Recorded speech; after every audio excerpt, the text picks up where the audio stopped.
Portal is a series that I always look back on fondly. The puzzles, mechanics, and characters are some of my favorite in any video game series, and I always have tons of fun replaying these games. But it's been a little while since I've last played these games, so today I want to look back at the series as a whole to see how well they hold up. We will mainly be talking about the first two games as well as some spin-off projects like a certain crossover of the LEGO variety. So let's not waste any more time and get right into it. The first Portal game is very simple. It took me less than 2 hours to beat and never really does anything too special besides the main Portal gimmick. Most of the game has you going from test chamber to test chamber completing the different challenges thrown your way. I found that the game's most interesting levels were the ones that used momentum because it just feels really cool. Also, this happened while I was doing one of the tests. For the most part, the test chambers consist of the same few elements remixed in different ways. You got the cubes that go on buttons, the turrets that shoot you, and these energy pellet things. Most of these elements work well, but after playing for a little while, they can get a little boring. But I think the game knows this because once I started getting tired of those same elements, the game goes in a slightly different direction. You see, throughout the game you have this robotic voice that is guiding you through the test chambers that seems to be almost obsessed with testing. But after going through the test chambers, you are eventually put in a really hot room in which you find a way to escape, and from then on, the game becomes you exploring through the parts of this laboratory that you originally weren't supposed to see. This was a much needed change of pace because before this game was just going from white room to white room doing puzzles, which was fun but could just get a little boring after a while. Maybe it's just because I played through the game before and sort of know what to expect. But like I said, once you get into the escape part of the game, I think it definitely picks up a bit. Eventually you make it to the room that holds this mysterious robotic voice to finally find the source. This begins the final boss of the game where we learn that this AI named GLaDOS has killed all of the scientists that used to work here and has completely taken over the facility. After defeating her, you make it outside of the lab only to be dragged back in before the credits roll. While I don't think this game is perfect, it's still really fun and sets up a very interesting world. Aperture Science, which is the facility where the game takes place, is so interesting because we don't really know where it came from or what led up to this AI taking it over. On top of that, the gameplay is really interesting and the Portal gimmick could definitely go in a bunch of cool directions, which is why this game would eventually get a sequel with Portal 2.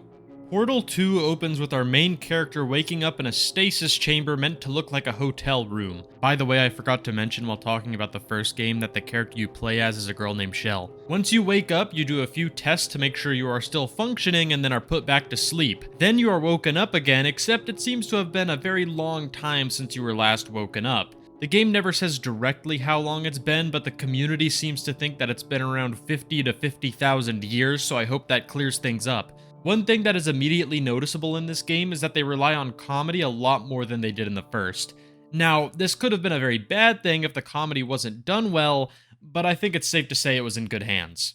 Do you understand what I'm saying at all? Does any of this make any sense? Just tell me, just say yes. Okay, what you're doing there is jumping. You just jumped. In the first game, you really don't see much of Aperture, so you don't really think of it being that large, but the first thing you see in this game is how ginormous this place really is. The first few areas in the game show Aperture retaken over by nature with plants growing everywhere and the facility just not being in the greatest shape. But after doing some wandering around with your little robot partner Wheatley, you accidentally end up turning GLaDOS back on.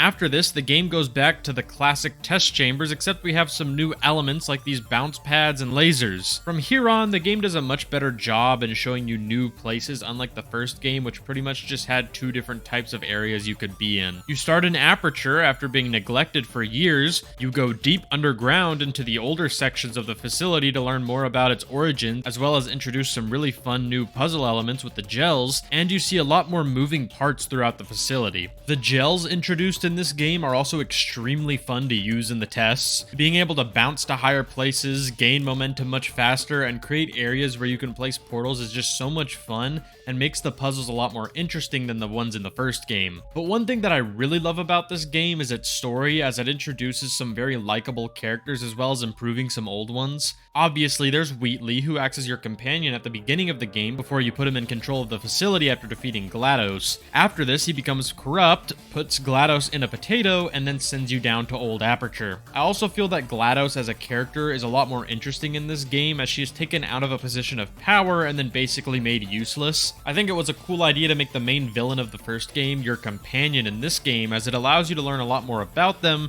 as well as somehow humanizing a giant deadly robot. And then we have my favorite character in the game, Cave Johnson. You never actually interact with him, but you hear audio recordings of him in Old Aperture. He was the founder of Aperture, and basically all of his recordings are super fun to listen to. Also, they were able to get J.K. Simmons to voice him, and it is quite literally a perfect casting. Those of you who volunteered to be injected with praying mantis DNA, I've got some good news and some bad news. Bad news is we're postponing those tests indefinitely. Good news is we've got a much better test for you. Fighting an army of mantis men. Pick up a rifle and follow the yellow line. You'll know when the test starts. Overall, I think Portal 2 is able to expand upon a lot of the concepts from the first game to just make it a lot better overall. I also really like that while they expanded upon the world quite a bit, they still kept a lot of things a mystery, because I think that is ultimately what makes a world like this so interesting. If they just explained every single detail, I wouldn't find it nearly as interesting as I do. While Portal is still a good game, I think its sequel is just a much better experience and the one I prefer replaying much more often. There is also the co-op, but I didn't really have enough time to get much footage of that, but trust me when I say it is one of the most fun and frustrating experiences you can have. But we're not quite done yet, as there are still a few non-mainline games I want to talk about. How many times do you think I can talk about this game without making a full video on it? LEGO Dimensions was a large Toys to Life crossover game that featured tons of characters from different movies and games. One of the series that had a pretty large presence in the game was none other than Portal. The game actually features 2 levels based on the series, with one being part of the main campaign, and another you would unlock after buying the shell minifigure. And first off, one thing I have to say is that it is really cool to get Legos of a series like this. It's not really relevant enough to get full sets like Mario or Sonic, so it's nice to see that it was able to get something. Starting with the level featured in the main story, it's your pretty standard LEGO Dimensions level. Batman, Gandalf, and Lego Movie Girl, who are the main protagonists of the game, find themselves inside of Aperture looking for a cake. I don't remember why they needed a cake, it's been a long time since I fully played through the game. From this point on, you go through a bunch of different test chambers, except instead of using the usual Portal objects to solve the test, use some of the abilities you unlock throughout the game, which makes GLaDOS think you are cheating. Eventually, this all culminates in a GLaDOS boss, where you are eventually thrown into an incinerator, but it's okay because you find some water, and then you grab the cake and move on. Like I said earlier, it's a pretty standard LEGO Dimensions level, but it's still pretty cool with the Portal theming. But there is the other level you get from buying the shell figure. So how good is that one? This level sees the return of Shell and Wheatley to Aperture after the events of Portal 2. They return because of LEGO Rift reasons, and GLaDOS immediately puts them back to testing. I think the coolest part of this level is that it is able to feature a lot more Portal elements like the gels, companion cube, and the Portal gun itself. While it's obviously not nearly as good as something like Portal 2, it's still pretty cool to see a LEGO game playing so much like a Portal game. Also, this level is much less buggy than the Sonic level that I talked about a while back. This was one of the Wave 1 level packs, which I've heard have a little more polish to them than some of the Wave 2 packs like Sonic. Overall, I wouldn't say that this is a must-play, since you have to actually buy LEGO Dimensions, plus all of the gizmos to actually get it to work. But if you are still interested, it's still a decently fun time. Alright, so the last game we'll be going over is Portal Bridge Constructor. Can you guess what you do in this game? I really don't have much at all to say about this game other than it can be pretty addicting. I think they translated the Portal puzzle elements into this game really well and created some really fun challenges. It's a super fun gameplay loop, and I find myself just sort of chilling out and playing this game far more often than I ever thought I would. It's no Portal 3, but I got this game on sale with the DLC for like less than $2, so I'm definitely not going to complain. Overall, would I say that the Portal series still holds up?